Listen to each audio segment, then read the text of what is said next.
बंदर मामा। एक दिन बंदर मामा गहरी नींद में सोया था जब एक मीठी सुगंध ने उसे जगाया।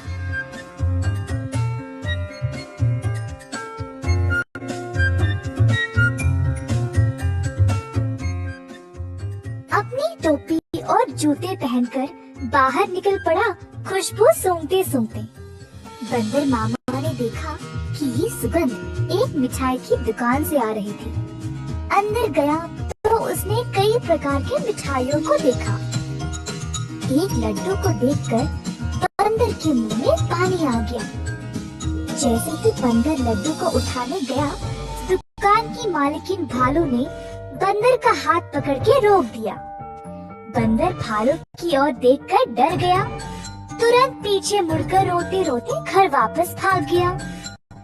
टोपी और जूते को निकाल फेंक के निराश बैठा रहा कि मिठाई खाने को नहीं मिली। भालू काफी आलसी थी। जब उसने देखा कि बंदर उसकी मिठाइयों की सुगंध को सूंघ कर आया, उसके दिमाग में एक विचार आया। भालू अपने दुकान में मिठाई सवारने के लिए बहुत आलसी थी, तो उसने सोचा कि वह सारे जानवरों को मिठाई की सुगंध से आकर्षित करके उन सब से सारा काम करवाएगी। अगले दिन भालू जानबूझ के मिठाई हाथ में लिए सड़क पर चलने लगी। मिठाइयों की सुगंध से सब जानवरों को आकर्षित करे, यही थी उसकी योजना।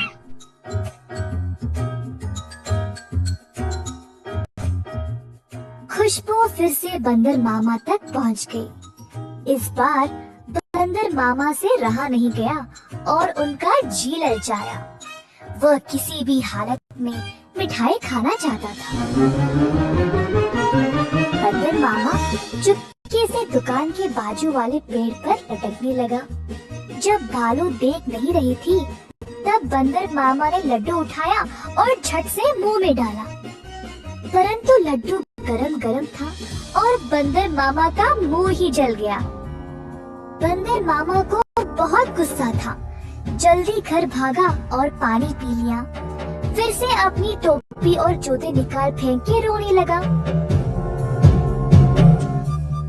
एक छोटा चूहा खिड़की से अंदर आकर बंदर मामा से पूछा कि हुआ क्या। बंदर ने सारी घटना चूहे को सुनाई। चूहे ने बोला कि उसके साथ भी ऐसा ही कुछ हुआ था। हमारे साथ भी कुछ ऐसा ही हुआ था। हमें भी वो मिठाई चखनी है। मेरे पास एक योजना है, लेकिन कुछ दोस्तों की मदद की आवश्यकता होगी। चूहा जल्दी से गया और कुछ दोस्तों को लेकर बंदर मामा के घर वापस आया। चूहे की योजना के अनुसार सारे जानवर दुकान के खुलने से पहले ही वहां पहुंच गए। दुकान के पीछे के रास्ते से एक सुराख बनाया और अंदर घुस गए। एक बंदर सारे मिठाइयों को देखकर ललचा गया। जोश में आकर कूदने लगा और नाचते नाचते केक के मिश्रण में गिर पड़ा। एक और बंदर एक बड़े से बाल्टी में झांका, ये सोचकर कि अंदर मिठाई होंगे, और फिसल के उसी के अंदर गिर गया। तीसरे बंदर ने एक बड़ी गोल सी थाली पर लड्डू देखा। थाली की ओर दौड़ा और लड्डू खाने की कोशिश की, परंतु थाली गोल गोल घूमने लगी। बंदर लड्डू के पीछे भागता रहा और थाली रुकने का नाम ही नहीं ले रही थी। इसी दौरान भालू दुकान पर आ पहुंची। एक बंदर केक के मिश्रण में फंसा था, दूसरा बड़ी बाल्टी में और तीसरा बस लड्डू के पीछे गोल गोल घूम रहा था। ये सब देखकर भालू आश्चर्यचकित रह गई और सोची कि ये बंदर यहाँ चोरी करने आए हैं। जल्दी से एक छड़ी उठाई और बंदरों को मारने ही वाली थी, जब एक बंदर ने बोला, हम यहाँ चोरी करने नहीं आए हैं, हम केवल आपकी मिठाई को चखना चाहते थे। इनकी सुगंध इतनी मजेदार है, बस हमसे रहा नहीं गया। भालू ये सुनकर जोर से हंसने लगी। मेरे दुकान में चोरी छुपे घुसना गलत बात है। खैर छोड़ो, वैसे भी मुझे मिठाई बनाने में मदद चाहिए। अगर तुम लोग हर रोज मेरी सहायता करोगे तो मैं तुम्हें अच्छे अच्छे मिठाई खाने के लिए दूंगी। ये सुनकर बंदर मामा और उसके दोस्त खुश हो गए। उस दिन से सब जानवर मिठाई की दुकान पर काम करने लगे।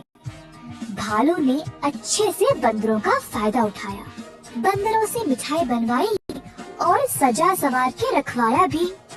मिठाई बेचने का काम भी बंदरों को ही दे दिया और भालू सिर्फ बैठ के मजे ले रही थी। भालू का पति ये सब देख रहा था।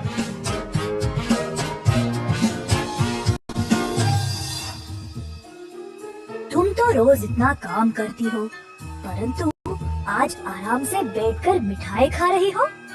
दुकान भी बंदरों से भरा पड़ा है। ये क्या हो रहा है यहाँ पे?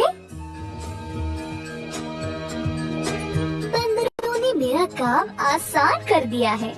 वे खुशी खुशी सारा काम कर रहे हैं और बदले में मुझे ज्यादा कुछ देने की आवश्यकता भी नहीं। बस दिन में एक एक मिठाई देके काम चला रही हो। बंदर मामा कोने में इन दोनों की बातें सुन रहा था और ये सब जानकर उसे बुरा लगा।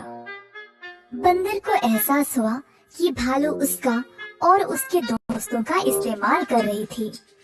बंदर मामा आगे आया और बोला, भालू जी, हमें आपकी मिठाई बहुत ही ज्यादा पसंद है, परंतु आप हमारी इस कमजोरी का फायदा नहीं उठा सकती।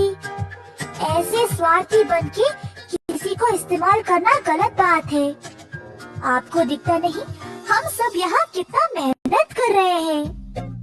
अंत में भालू को अपनी गलती का एहसास हुआ और सुधार लाना चाहा। उस दिन से भालू और उसका पति दोनों दुकान पर जाकर बंदरों का हाथ बटाने लगे और सही पगार भी देने लगे। बंदर मामा खुश था कि भालू ने उसकी बात मानी और अपने व्यवहार को बदल डाला।